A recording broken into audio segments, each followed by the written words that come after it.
or they want a photo of them riding it. People don't respect furs a lot of the time, and it's a really hard thing to do.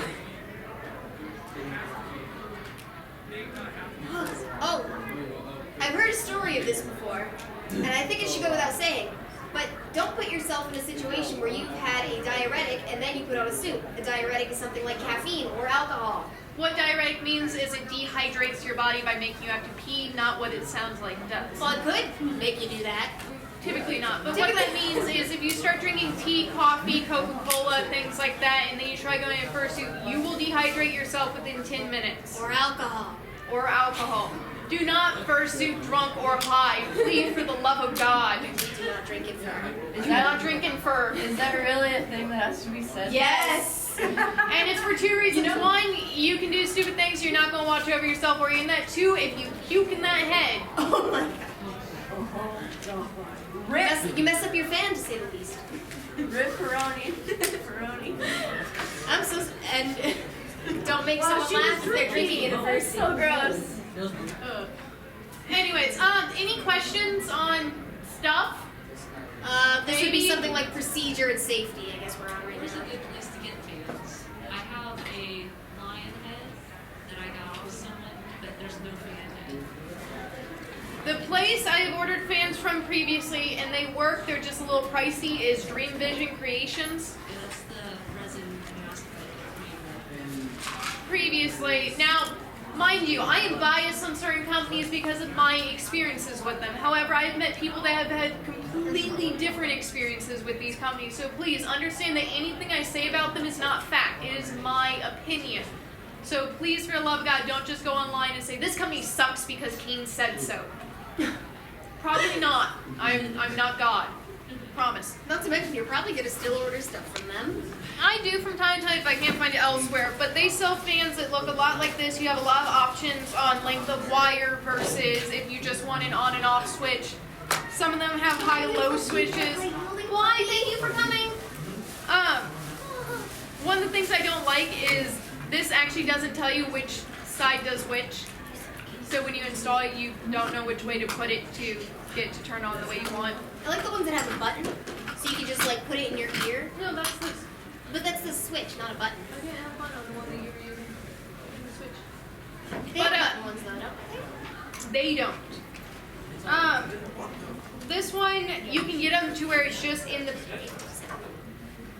Yeah, we're in here next panel too, don't worry. Okay, one. You can get this one too where it's just an on and off on the battery pack rather than this. I prefer having this because I'll stick it up in the ear of the person to be able to control if the fan is on or off from wearing the suit rather than having to take the head off. Typically, you're going to want it on.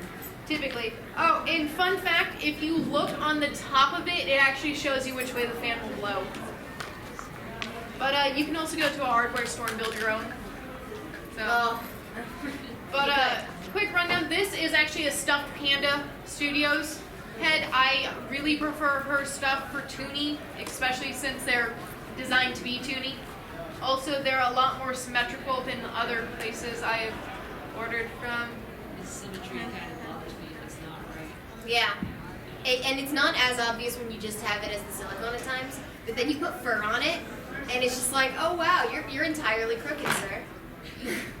Yeah, I've actually been ridiculed before for the first head I made because they thought I shaved the fur horrifically unevenly when it was actually the resin base was so lopsided that it ruined everything.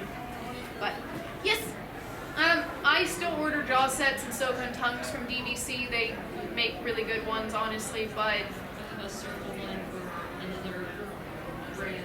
You can- Circle resin head. yeah, like I said, I much prefer stuffed panda as far as the resin heads go. And if you want a realistic jaw set, order from a taxidermy shop. No, really. Like, if you take DVC's large feline base and put a cougar jaw set into it or a feline jaw set into it, you can make an otter with realistic teeth. You gotta be careful about sourcing natural materials. No, they're not natural. But what I'm saying is, just to be clear, In the fursuit community, it is extreme taboo to use parts of an animal, whether or not you just found them in the woods or you hunted them. sourced or It they doesn't just matter. assume you killed an animal so you could dress up as them. And some people are just really, really, really asinine about it. Yeah. So it's just best if you get resin pieces. Now, you can make a mold off of a real piece and cast out resin, but not to mention, if you make out resin, if it breaks, it's not so bad. You can get another one. If you have a real piece and it snaps, it is heartbreaking because you will never find a matching piece again. So that wraps up this panel. I can't remember what panel I'm doing next in here. I'll go look FX outside. makeup. Oh, okay. Ooh, good. Oh, is that why I'm here? Yeah. Darn. Darn. Can I keep my glasses on? Yeah. If you want to come up and pet the fur, you're welcome to while I make a mess up here. They probably got like